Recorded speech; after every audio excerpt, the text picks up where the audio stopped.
Энэ жил эсэлтийн ерөнхий шалгалт өгөхөөр улсын хэмжээнд 43,072 шалгуулагч боловсролын үнэлгээний төвд бүртгүүлээд байна.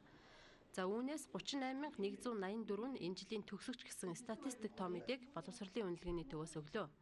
За үлдсэн 4,888 бүртгүүлэгч нь өмнөх жилийн бүртгүүлэгч юм а. За урд жилүүдийн байдлаас харахад бүртгүүлэгчид хувийн мэдээллийн андуу дашаа оруулах тохиолдол багагүй гардаг учраас боловсролын үнэлгээний төвөөс 4-р сарын 23-ны өдөр хүртэл өргөдөл хүлээн авч хувийн мэдээллээ залруулах боломж олгож байна. За одоо бүртгүүлсэн байгаа хүүхдүүд маань энэ бүртгэлээс хойш 4 сарын 16-наас хойш ажлын 5 хоног буюу 4 сарын 23-ны хүртэл манайх өргөдөл хүлээж авч байгаа. Энэ ямар өргөдөл хүлээж авч байгаа гэхээр хүүхдүүд хувийн мэдээлэлтэй холбоотой өргөдөл хүлээж авч байгаа. Тэгэхээр хувийн мэдээллээ аль нэг газарт нь алдаатай бичсэн бол хүүхдүүд засаж залруулах боломжтой. Мөн 6 сарын 2-наас суудлын байр бүхий шар утас тарааж эхэлнэ. Одоо сурч байгаа хүүхдүүд маань сургуулаараа тараагдчихна. Өмнөх оны Улаанбаатар хотод шалгалт хүүхдүүд маань эрүүл мэндийн шинжилгээ ухааны сургуулийн 139 дотоос суудлын байр бүхий шар утас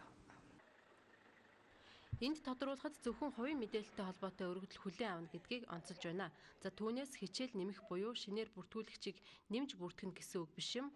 Хувийн мэдээлэл гэдэгт бүртгүүлэгчийн овог нэр, регистрийн дугаар, төгссөн сургууль, анги, бүлэг, зураг зэрэг мэдээлэл багтдаг юм а.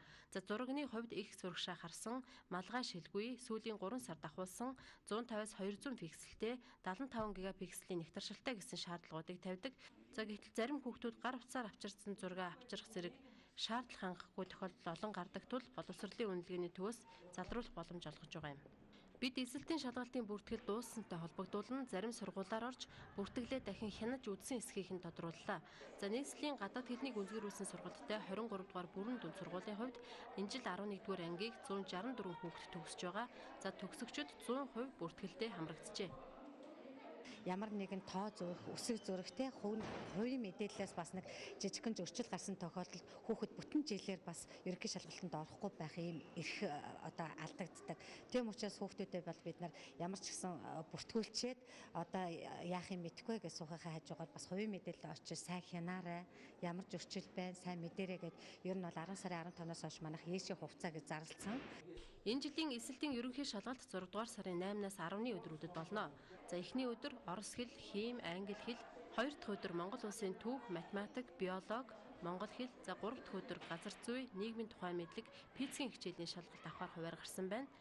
Шалгуулагчид шалгалтанд орохоор эрэхтэй өмнөх жилийнхтэй мөн адил иргэний үнэмлэх, багдамж боловсролын гэрчилгээ, суудлын хуваар бүхий шар хуудас, бүртгэлийн баталгаажсан хуудас зэрэг 4 төрлийн бичиг баримтаас гадна хар хөхөнгийн үзгэн балнаас өөр зүйлтэй оруулдаггүй гэдгийг төгсгөлд нь сануулахад илүүдэхгүй болов.